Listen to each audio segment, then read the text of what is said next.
नवरात्रि एक प्रमुख हिंदू त्योहार है जिसे पूरे भारत में बड़ी श्रद्धा और भक्ति के साथ मनाया जाता है। नवरात्रि दो शब्दों से मिलकर बना है। नव यानी नौ और रात्रि यानी रातें। इस पर्व में देवी दुर्गा के 9 स्वरूपों की पूजा की जाती है। यह पर्व वर्ष में 4 बार आता है, लेकिन मुख्य रूप से चैत्र और शारदीय नवरात्रि का अधिक महत्व है। विशेष रूप से शारदीय नवरात्रि का पर्व बड़ी धूमधाम से मनाया जाता है, जो अश्विन मास के शुक्ल पक्ष की प्रतिपदा से नवमी तक चलता है। नवरात्रि में भक्त व्रत रखते हैं, माता की उपासना करते हैं, कन्या पूजन करते हैं, गरबा और डांडिया जैसे सांस्कृतिक आयोजन होते हैं और पूरे 9 दिन मां दुर्गा के 9 रूपों की आराधना की जाती है। इस पर्व का धार्मिक, आध्यात्मिक और सांस्कृतिक महत्व है। नवरात्रि के दौरान मां दुर्गा के 9 रूपों की पूजा की जाती है। शैलपुत्री, पर्वतराज हिमालय की पुत्री, जिनकी पूजा से मनुष्य को स्थिरता और शांति प्राप्त होती है। ब्रह्मचारिणी, घोर तपस्या करने वाली देवी, जो संयम और साधना का प्रतीक है। चंद्रघंटा, जिनके मस्तक पर चंद्रमा शोभित होता है, ये शक्ति और साहस की देवी हैं। कूष्मांडा, सृष्टि की अधिष्ठात्री देवी, जो संसार को ऊर्जा प्रदान करती है। स्कंद माता, भगवान कार्तिकेय की माता, जो भक्तों को मोक्ष प्रदान करती हैं। कात्यायनी, आर्षि कात्यायन की पुत्री, जो दुष्टों का नाश करती हैं। कालरात्रि, अंधकार और नकारात्मक शक्तियों को नष्ट करने वाली देवी। महागौरी, श्वेत वस्त्र धारण किए हुए शांति और करुणा की देवी। सिद्धिदात्री, जो भक्तों को सिद्धियां प्रदान करती हैं और सभी मनोकामनाएं पूर्ण करती हैं। नवरात्रि के पीछे कई पौराणिक कथाएं प्रचलित हैं, लेकिन सबसे प्रसिद्ध कथा देवी दुर्गा और महिषासुर के युद्ध से जुड़ी हुई है। प्राचीन काल में महिषासुर नामक एक महादानव हुआ करता था। वह आधा भैंसा और आधा मानव था, जिसे भगवान ब्रह्मा से वरदान प्राप्त था कि कोई भी पुरुष, देवता या असुर उसे पराजित नहीं कर सकता। इस वरदान के कारण महिषासुर अजेय हो गया और उसने स्वर्गलोक पर आक्रमण कर दिया।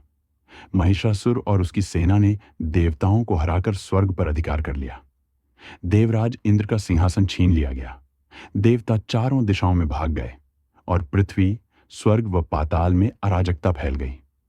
महिषासुर के आतंक से बचने के लिए सभी देवता त्रिदेव, ब्रह्मा, विष्णु और महेश के पास पहुंचे। जब महिषासुर का अत्याचार हद से बढ़ गया, तो सभी देवताओं ने मिलकर अपनी दिव्य शक्तियां एकत्रित की। इन शक्तियों के मेल से एक दिव्य शक्ति प्रकट हुई, जो तेज और प्रकाश से इतनी प्रखर थी कि स्वयं देवता भी उसकी ओर देखने में असमर्थ थे। यही शक्ति देवी दुर्गा के रूप में प्रकट हुई। भगवान शिव ने उन्हें त्रिशूल दिया, भगवान विष्णु ने सुदर्शन चक्र, इंद्र ने वज्र, वरुण ने शंख और अन्य देवताओं ने भी अपने अपने अस्त्र शस्त्र देवी को अर्पित किए। माता दुर्गा को सिंह की सवारी दी गई, जिससे वे और भी शक्तिशाली बन गईं। देवी दुर्गा ने महिषासुर को युद्ध के लिए ललकारा। 9 दिनों तक देवी और महिषासुर के बीच भयंकर युद्ध हुआ। महिषासुर अपनी माया से कई रूप धारण कर सकता था, इसलिए वह कभी सिंह, कभी हाथी और कभी भैंसे का रूप धारण कर देवी से युद्ध करता रहा। अंततः जब महिषासुर ने विशाल भैंसे का रूप धारण किया, तब देवी दुर्गा ने अपने त्रिशूल से उसका वध कर दिया। इस प्रकार 9 दिनों के कठिन संग्राम के बाद 10वें दिन महिषासुर का अंत हुआ। यह दिन विजयदशमी या दशहरा के रूप में मनाया जाता है, जो बुराई पर अच्छाई की जीत का प्रतीक है। नवरात्रि में व्रत रखने वाले भक्त पूरे 9 दिन सात्विक आहार ग्रहण करते हैं और नियम पूर्वक देवी की पूजा करते हैं।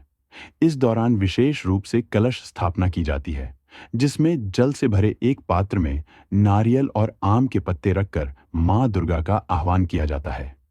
इसके अलावा 9 कन्याओं को भोजन कराना नवरात्रि का प्रमुख अनुष्ठान है, क्योंकि कन्याओं को देवी का स्वरूप माना जाता है। यह पर्व हमें सिखाता है कि यदि हम सच्चे मन से कठिनाइयों का सामना करें, तो बुराई पर जीत अवश्य होती है। महिषासुर अहंकार, लोभ और अधर्म का प्रतीक था, जबकि देवी दुर्गा शक्ति, धैर्य और भक्ति का प्रतीक है। इसीलिए नवरात्रि का पर्व पूरे हर्षोल्लास और श्रद्धा के साथ मनाया जाता है, ताकि मां दुर्गा की कृपा से हमारे जीवन में सुख, समृद्धि और शांति बनी रहे। जय माता दी भक्तों।